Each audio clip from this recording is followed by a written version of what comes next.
Oke teman-teman, kembali lagi bersama gua Zim di sini di channel Zimmer Live, dan kali ini kita mau merakit Redmi Note 3. Ini berbagai dari part-part kecil sampai yang terbesarnya seperti LCD, baterai, dan frame-framenya. Nah di sini kita mulainya bener-bener dari nol ya, seperti perintilan-perintilan kayak baut gitu, biar kalian mungkin tahu bagaimana HP itu tercipta ya. Mungkin ini mah versi tangan amatir, dan gue sebenarnya bukan teknisi, gue cuman orang biasa yang ya sebenarnya mau belajar aja cara merakit HP dengan benar. Dan part-part ini gitu ya kalian pokoknya harus teliti aja. Ini seperti framenya, dan ini ada lem ya. Ini seperti biasa, lem ini suatu hal yang wajib untuk menempelkan suatu LCD, dan ini kita punya fingerprint teman-teman. Nah, yang pertama kita tempelkan aja dulu ke backdoor ya teman-teman. Ini videonya gua dipercepat aja ya, tapi kalian masih bisa melihat bagaimana proses sebenarnya. Jadi kita tempelkan aja dulu fingerprintnya ke dalam backdoor, karena ini backdoor benar-benar masih baru.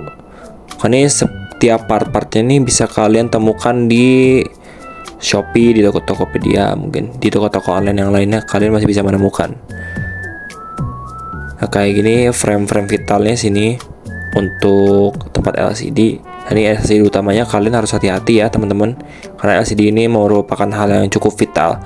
Kalau kalian melakukan kesalahan sedikit pun itu bisa berakibat fatal. Nanti LCD bisa rusak atau tidak berfungsi yang seharusnya. Jadi jangan lupa kita tambahkan lem ya. Nah di sini untuk mesin utamanya bisa kalian tempelkan langsung. Nah oke, di sini jangan lupa kalian itu harus menyiapkan mesin getarannya dulu, baru kalian timpa dengan mesinnya. Karena kabel fleksibel pada mesin getaran tersebut itu memiliki dua bagian konduktif yang memungkinkan mesin getaran itu terhubung dengan mesin utama HP-nya.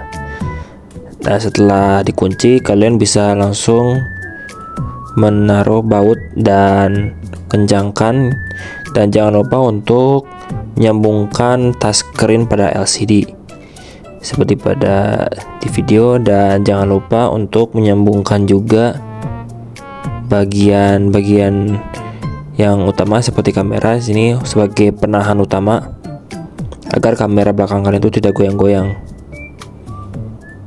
Jangan lupa seperti biasa ya. Nah, di sini ada kabel fleksibel LCD utama, bisa kalian langsung sambungkan yang bagian besar itu, dan jangan lupa penutup atasnya. Di situ ada kabel fleksibel dari tombol-tombol utama seperti button power on off dan volume. Oke, dan setelah itu jangan lupa untuk menyambungkan konektor charger kalian, karena ini berfungsi sebagai mic dan antena.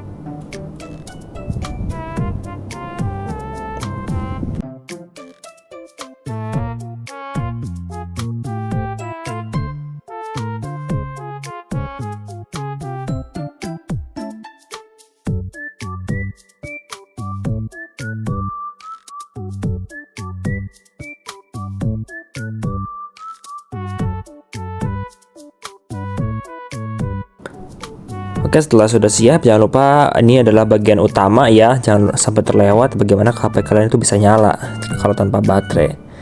Sini baterainya original ya lumayan mahal sih,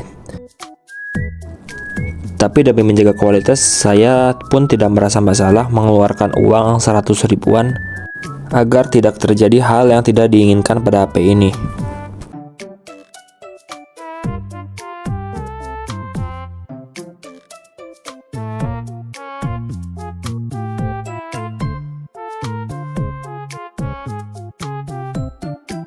Oke, setelah dinyalakan jangan lupa untuk membuat finishingnya, yaitu dengan menempel baterai pada bodi HP kalian agar mencegah baterai tersebut goyang dan mungkin konektornya bisa copot. Nah oke, di sini kamera juga jangan lupa dikasih pelindung sebagai karetnya. Kalian bisa langsung rekatkan backdoor pada bodi utama HP kalian.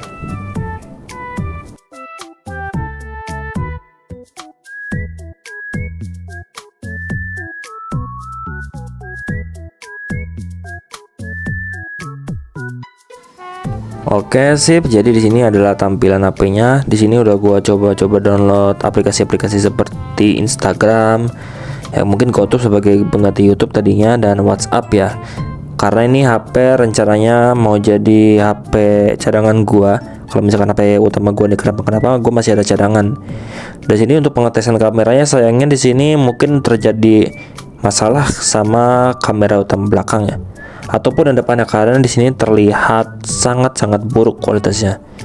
Dan mungkin bisa gua ganti kalau misalkan gua ada uang lagi, atau enggak mungkin hanya ada kesalahan. Di sini untuk mode selfie-nya lumayan ya. Ya namanya juga HP keluaran 2016. Tapi kalau misalkan kalian mau improve, kalian bisa beli part-part kameranya. Dari sini untuk membuka Instagram sebenarnya masih terbilang masih bisa menjalankan, namun tidak selancar yang kita inginkan.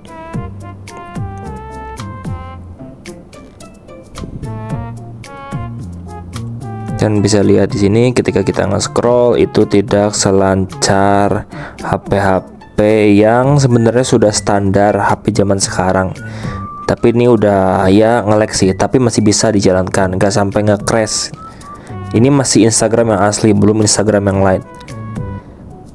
Dan di sini untuk berbagai macam aplikasi yang lain ya, seperti YouTube, itu sebenarnya udah nggak bisa, sehingga udah nggak support karena di sini masih menggunakan Android Marshmallow. Jadi sayang sekali ya teman-teman.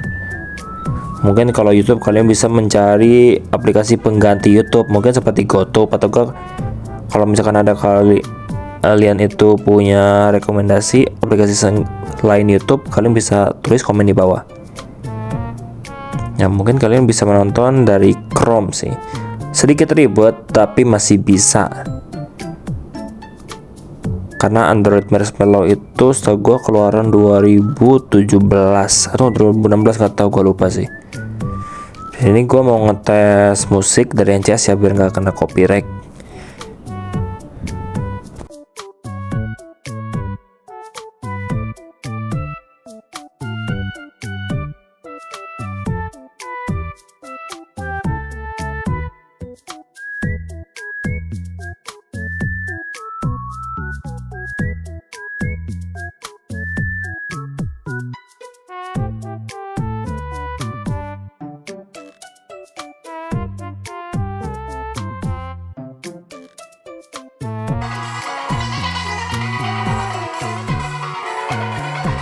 Oke, di sini untuk speakernya sebenarnya tidak bisa dibilang bagus, namun tidak begitu mengecewakan. Sebenarnya ini speaker yang cukup standar-standar aja untuk HP zaman sekarang. Mungkin untuk kelas entry level kelas 1 jutaan, mungkin 1 juta ke bawah, ini sebenarnya sudah bisa menyamai. Karena ya, Xiaomi dari dulu speakernya begitu-gitu aja ya teman-teman. Karena ini saya juga masih nggak ngerti kenapa Xiaomi dulu naruh speaker di bagian belakang HP. Jadi ya mungkin distribusi suaranya tidak begitu merata, gak kayak HP-HP zaman sekarang yang menaruh speakernya tuh di bawah atau ke atas, bahkan dua-duanya sebagai stereo. Ya kalau untuk dengar musik sih masih bisa aja sih, masih bisa dinikmatin, gak begitu bikin sakit kepala.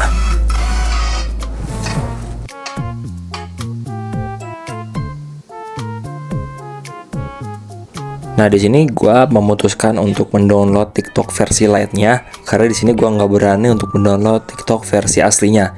Kenapa? Karena pasti ada resiko HP kalian itu bakal restart sendiri karena saking nggak kuatnya memproses aplikasi yang besar. Karena kalian tahu TikTok itu adalah salah satu aplikasi yang sangat boros data. Sudah menguras internet kalian dan menguras pula memori HP kalian. Dan makanya saya memutuskan buat download TikTok Lite aja, tapi masih bisa dijalankan kok. Ya namanya juga HP keluar 2017-16 dengan RAM 2GB dan memori internal 16GB, kalian bisa apa? Dari sini saya untuk mencoba fingerprint ya, bisa kalian tes ya. Ini sini lumayan responsif untuk pengambilan datanya. Jadul sekali ya karena kebanyakan HP zaman sekarang itu menaruh fingerprintnya tuh di bagian button sebagai power on off-nya, mereka tuh sudah menyatu. Dari sini untuk responnya sangat cepat ya. Tuh, sudah sangat cepat. Langsung sentuh saja langsung nyala sih. Terbilang cepat sih kata gue ini.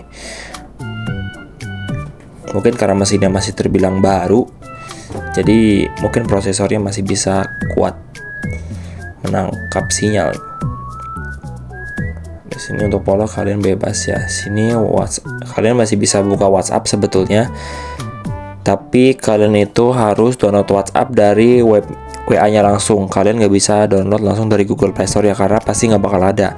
Karena untuk Android Marshmallow itu sebenarnya udah nggak bisa mengakses WhatsApp di Google Play Store, tapi kalian masih bisa download WhatsApp di website WhatsApp-nya langsung. Nanti kalian bisa langsung ke webnya aja.